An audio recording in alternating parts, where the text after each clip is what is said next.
Bienvenue dans les chroniques inutiles.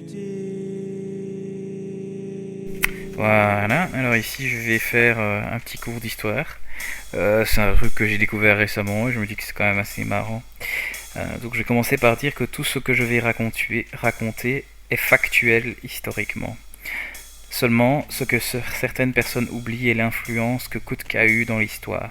C'est bien sûr l'Union soviétique et son communisme voulant détruire les religions, symboles et traditions qui a voulu occulter et détruire l'influence qu'a eue Kutka.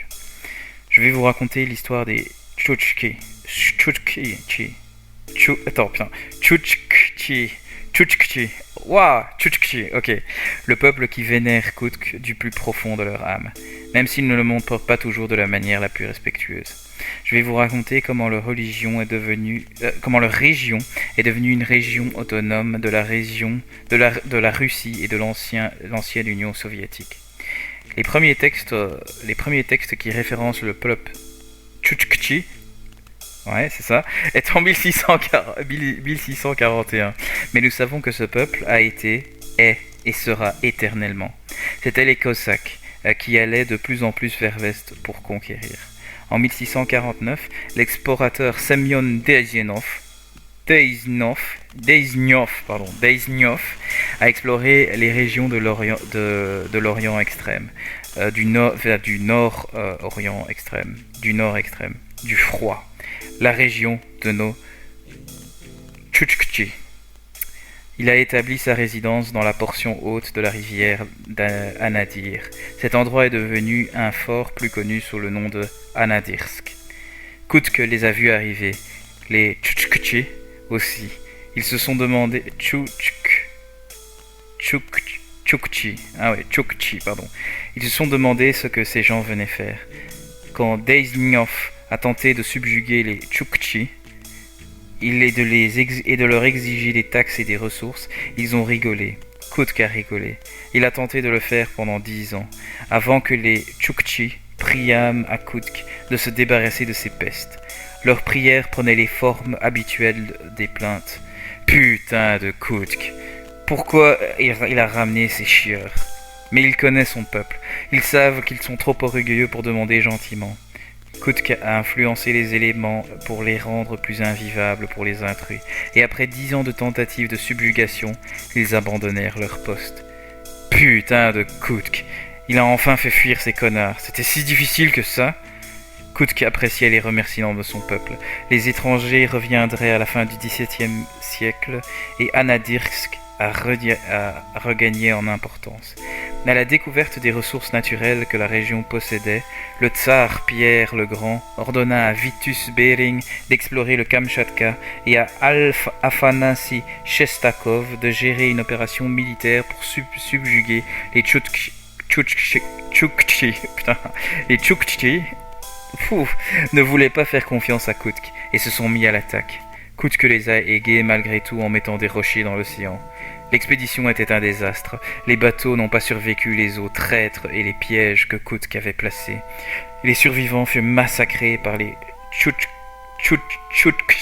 Oh, Tchouktchi. Tchouktchi. Ok, putain. Nous sommes les plus forts, criait-il. Ils coupèrent la tête de Shostakov et les autres militaires. Ils ont accroché les têtes des perdants sur des pics pour la vue des bateaux passants. Qu'il pense à 2 fois avant d'entrer dans le domaine des Tchouktchi. Kutka apprécia cette offrande. Il sait que le placement de ces têtes furent en son honneur. En 1731, Dimitri Pavlotsky essaie encore une fois, cette fois aidé par non seulement les Cosaques, mais aussi par d'autres tribus de la région, notamment les Yugagirs et les Koryaks. Ces peuples avaient prêté allégeance à l'Empire russe et demandaient la protection de l'Empire contre les Tchouktchi. Ce peuple qui n'acceptait la merde de personne et attaque plutôt que parler. Kutka était fier de son peuple, fier de la peur qu'ils inspiraient chez les autres. Pavlotsky a remonté la rivière d'Anadyr. Il détruisa un campement Tchouktchi dans l'océan Arctique. Pavlotsky, imbu de son pouvoir et de son succès, croyait que la force ferait peur aux Tchouktchi. Il brûla des villages, tua la nourriture et moyens de transport. Il tua les reines, il captura des femmes et des enfants, il a détruisit leur stock de nourriture, détruisit les régions. Pavlovski a vite appris que les Tchoukchi ne connaissent pas la peur. Ha! Avec un merdique comme Koutk qui nous sabote à chaque tournant, de piètres humains ne peuvent rien contre nous. Koutk était ému de ces mots d'appréciation. Le 12 mars 1747, les Tchoukchi ont attaqué Anadirsk et ont volé le stock des Russes. Le régiment des Pavlovski, armés de fusils, de baïonnettes et d'autres équipements d'armement modernes, les ont poursuivis. Ces cons n'avaient que des haches, des arcs et des flèches. Ils allaient mourir ce jour même. Et ils s'est trompé. Le régiment fut massacré, sa tête fut coupée et gardée. Koutk était gardé. Oui, alors parce que oui, en effet, les Tchoukchi, donc ces gars-là, ils ont coupé la tête de Pavlovski et ils les ont gardés genre dans leur campement pendant tout un moment en mode enfin voilà quoi. Je continue. Koutk était ennuyé. D'habitude, il plante la tête des morts en son honneur. Il a attendu tribut de son peuple, mais non. Ils ont gardé sa tête pendant des années. Koutk a alors agi. Il est allé à Saint-Pétersbourg, a pris la place d'un conseiller pendant une trentaine d'années et il a fait changer de tactique l'Empire russe. Ils ont commencé à comprendre que les Tchoukchi seraient difficiles à conquérir et en 1778, Koutk a réussi d'arranger ou de négocier une paix formelle entre l'Empire russe et les Tchoukchi. Nous sommes les plus forts, nous sommes des dieux, nous avons réussi à mettre l'Empire russe à notre niveau. Koutk apprécia les commentaires positifs à son encontre. Les Russes ont prétendu avoir subjugué toute la Sibérie, ce que les Tchoukchi ont toujours refusé et ont toujours proclamé leur indépendance à ceux qui acceptaient de les écouter.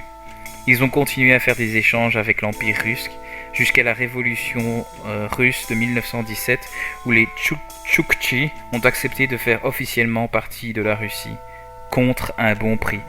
Parce que oui, le capitalisme fonctionne. Tu les payes beaucoup, ils acceptent de faire partie de la Russie. Ça s'est vraiment passé comme ça historiquement. Et voilà la vraie histoire de la région autonome du Tchouktchka Okrug, qui fait partie de la Russie, mais autonome dans sa gestion. Oui, ceci est la vraie histoire du peuple et de la région dont vient Koutk. Voilà, je trouvais que c'était intéressant à partager quand même. Chronique inutile, je veux dire merci de nous écouter, nous écouter, nous écouter. Merci de nous écouter.